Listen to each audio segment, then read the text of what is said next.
আর একটু লেভেলটা বাড়াও।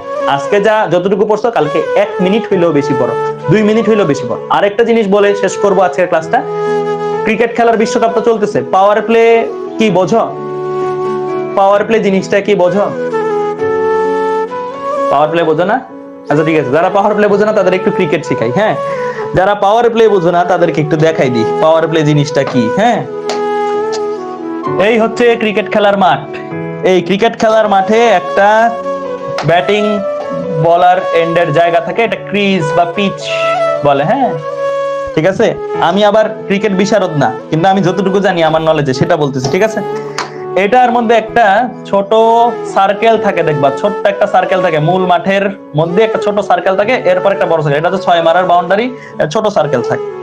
পাওয়ার প্লে 1 বা এগুলার মধ্যে দেখবা 2টা ফিল্ডার বাইরে রাখে, নরমালি একজন এখানে রাখে, একজন এখানে রাখে, আর একজন দেখবা যে এখানে এরকম রাখে। হ্যাঁ, মানে ফিল্ডার গুলা দেখবা 2 জনকে বাইরে রাখে, বাকি সব ভিতরে, বাকি 11টা ফিল্ডার আছে তারা ভিতরে থাকে। হ্যাঁ, তো এই যে পাওয়ার প্লের সময় কি করে ব্যাটসম্যানরা, স্বাভাবিক ফিল্ডারদের রেস্ট্রিকশন আছে, তারা ভেতরে থাকতে হবে। পাওয়ার প্লের সময় দেখবা ব্যাটসম্যানরা কি করে, ওপরে উঠায় মারে, ওপরে উঠায় মারে, তাই না? দেখবা যে পাওয়ার প্লেতে রান হয় বেশি, নরমালি পাওয়ার প্লেতে রান বেশি উঠে। স্লগ ওভার যেটা মানে যেটা হচ্ছে মাঝখানে, যে সময় পাওয়ার প্লে নাই, পাওয়ার প্লে হয় প্রথম 10 ওভার, তারপরে 5 ওভার, আবার লাস্টে একটা 5 ওভার, 20 ওভার। বাকি যে ওভারগুলো স্লগ ওভার, এই স্লগ ওভার গুলোর মধ্যে কি তোমার স্পিন বল হয়, ঠেকায় ঠেকায় রান নেয়, দৌড়ে দৌড়ে রান। আর এই পাওয়ার প্লে গুলোতে বাউন্ডারি দিয়ে রান নেয়, 4-6 মেরে রান নেয়, কারণ মাথার উপর দিয়ে উঠাই দিলি, মাথার উপর দিয়ে উঠাই দিলি 4, মাথার উপর দিয়ে উঠাই দিলি 4।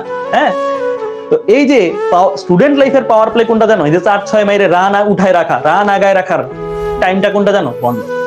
একটা স্টুডেন্টের সাথে আরেকটা স্টুডেন্টের যে পার্থক্য তৈরি হয়, এটা কোথায় তৈরি হয় জানো? ভ্যাকেশন। এই যে ভ্যাকেশন না, সামনে বন্ধ আসতেছে না 10 দিনের, 7 দিনের, এই 7 দিন বন্ধে আগে তোমার আর যে পড়বে তাদের মধ্যে পার্থক্য ধরো এতটুকু, ও এই লেভেল, তুমি এই লেভেল। বন্ধের পরে তুমি নামবা যদি না পড়ো, ও উঠবে যদি পড়ে, মানে লেভেলটা আপগ্রেড হবে। দেখবা যে তোমার আর ওর মধ্যে পার্থক্য তৈরি হয়ে গেছে। এরকম একটা সময় পার্থক্য হইতে হইতে তুমি ওর আর দেখো না, এরকম হয়ে যাবে।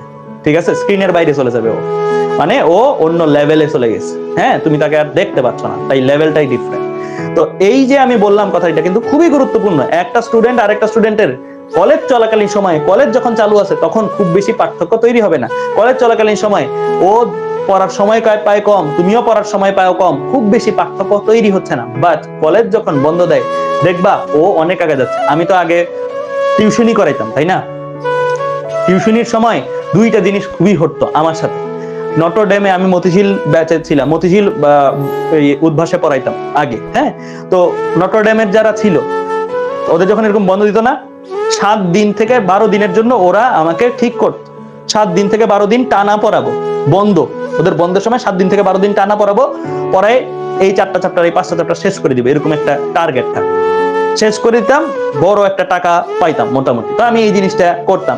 এটা কাদের ক্ষেত্রে করতাম? ক্যাডেট কলেজের স্টুডেন্টদের ক্ষেত্রে, নটর ডেমের ওদের ক্ষেত্রে। আমি দেখতাম ওরা বন্ধের দিনগুলাতে আরো বেশি পড়ে, বন্ধের টাইমগুলোতে ওরা আরো বেশি পড়াশোনার জিনিসপত্রগুলো আনে, এনজয় করে কম।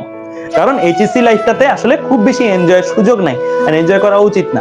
যতটুকু দরকার, হ্যাঁ এক্সারসাইজ করবা, ওই স্পোর্টস করবা, ওইগুলো এক জিনিস, কিন্তু ফুর্তি খুব বেশি, সেলিব্রেশন খুব বেশি আপাতত এত সময় নেই, সামনে অনেক টাইম আছে।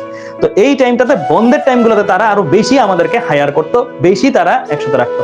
বিশেষ করে ঈদের বন্ধগুলা বা এই বন্ধগুলাতে দেখা যেত যে ক্যাডেট কলেজের ওরা আসতো, আইসে ওরা ব্যাচ করে অনেক বুয়েটের ছেলে, বুয়েটের মেয়ে, ভাই আপুদেরকে বাসায় রাখতো। তো এই জিনিসটা কিন্তু ঢাকার কালচার। তো তোমরা যে যে জায়গায় আসো, তোমরা মাথায় রেখো এই কালচারটা এখনো যায় নাই, এখনো আছে এই জিনিসগুলা।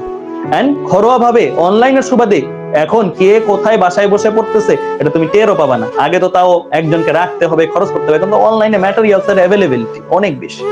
তো এই বন্ধতে তুমি নিজেকে আরেক লেভেলে নিয়ে যাও অন্যান্যদের থেকে, এটা আমি চাই। আমি চাই না যে এই ব্যাচের মধ্যে পার্থক্য তৈরি হোক, আমি চাই যে এই ব্যাচের স্টুডেন্টদের সাথে অন্যান্য ব্যাচের স্টুডেন্টদের যারা ব্যাচ গুলাতে নাই তাদের মধ্যে একটা পার্থক্য তৈরি হোক। আর পার্থক্যটা তৈরি করবা কোথায়? এই বন্ধে। তোমাদের পাওয়ার প্লে টাইম শুরু হচ্ছে এখন থেকে। পাওয়ার প্লেতে এখন 4-6 পিটায় রান উঠায় রাখো, যেন পরে যখন প্র্যাকটিক্যাল বা এই সকল প্রেসারে একটু স্লগ ওভার যাবে, একটু ঠেকাইতে হবে, রান কম আসবে বা পড়ার কম সিলেবাস শেষ করতে পারবা, ওই টাইমটা যেন পোষায় নিতে পারো। এখন এত রান উঠায় রাখো, ঠিক আছে? ক্লিয়ার? বুঝতে পারছো? তো 25 ব্যাচের জন্য এটা কিন্তু আমি একটা মন থেকে একটা পরামর্শ দিলাম, এটা ফলো করো। শুরু থেকে যদি এই বন্ধের জিনিসগুলো ফলো করতে পারো, তুমি নিজেই দেখবা যে একটা সময় পরে তুমি আনরিচেবল হয়ে গেছো অন্যদের থেকে, টাচই করতে পারো না তোমার। ঠিক আছে? আল্লাহ